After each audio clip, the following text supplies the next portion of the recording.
ಭಾರತಕ್ಕೆ ಭೇಟಿ ನೀಡಿರುವ ವಿಯೆಟ್ನಾಂ ರಾಷ್ಟ್ರಪತಿ ಟೋಲಾಂ ಅವರು ಇಂದು ಬಿಹಾರದ ಬೋಧ್‌ಗಯಾದಲ್ಲಿರುವ ವಿಶ್ವ ಪ್ರಸಿದ್ಧ ಮಹಾಬೋಧಿ ದೇವಾಲಯದಲ್ಲಿ ಪ್ರಾರ್ಥನೆ ಸಲ್ಲಿಸಿದರು.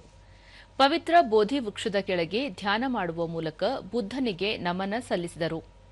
ನಂತರ ಅವರು ವಿಯೆಟ್ನಾಂ ಮಠಕ್ಕೆ ಭೇಟಿ ನೀಡಿದರು. ಅಲ್ಲಿ ವಿವಿಧ ಧಾರ್ಮಿಕ ಮತ್ತು ಸಾಂಸ್ಕೃತಿಕ ಚಟುವಟಿಕೆಗಳಲ್ಲಿ ಭಾಗವಹಿಸಿದರು.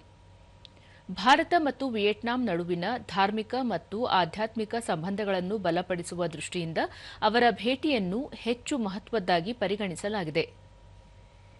ಇದಕ್ಕೂ ಮೊದಲು ಬೋಧ್‌ಗಯಾ ವಿಮಾನ ನಿಲ್ದಾಣಕ್ಕೆ ಆಗಮಿಸಿದ ಅವರನ್ನು ರಾಜ್ಯಪಾಲ ನಿವೃತ್ತ ಲೆಫ್ಟಿನೆಂಟ್ ಜನರಲ್ ಸೈಯದ್ ಅತಾ ಹಸ್ನೈನ್, ಮುಖ್ಯಮಂತ್ರಿ ಸಾಮ್ರಾಟ್ ಚೌಧರಿ ಮತ್ತು ಉಪಮುಖ್ಯಮಂತ್ರಿ ವಿಜಯ್ ಕುಮಾರ್ ಸಿನ್ಹಾ ಅವರು ಸ್ವಾಗತಿಸಿದರು.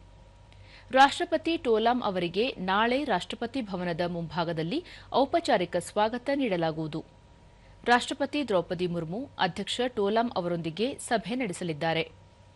ಪ್ರಧಾನಿ ನರೇಂದ್ರ ಮೋದಿ ಅವರು ಅಧ್ಯಕ್ಷ ಟೋಲಾಂ ಅವರೊಂದಿಗೆ ದ್ವಿಪಕ್ಷೀಯ ಸಂಬಂಧ, ಪ್ರಾದೇಶಿಕ ಹಾಗೂ ಜಾಗತಿಕ ವಿಷಯಗಳ ಕುರಿತು ವ್ಯಾಪಕ ಚರ್ಚೆ ನಡೆಸಲಿದ್ದಾರೆ. ಇತರ ಭಾರತೀಯ ಗಣ್ಯರೂ ಸಹ ಅಧ್ಯಕ್ಷ ಟೋಲಾಂ ಅವರನ್ನು ಭೇಟಿ ಮಾಡುವ ನಿರೀಕ್ಷೆಯಿದೆ. ಕಳೆದ ತಿಂಗಳು ವಿಯೆಟ್ನಾಂ ಅಧ್ಯಕ್ಷರಾಗಿ ಆಯ್ಕೆಯಾದ ನಂತರ ಅಧ್ಯಕ್ಷ ಟೋಲಾಂ ಅವರ ಭಾರತಕ್ಕೆ ಇದು ಮೊದಲ ರಾಜ್ಯ ಭೇಟಿಯಾಗಿದೆ.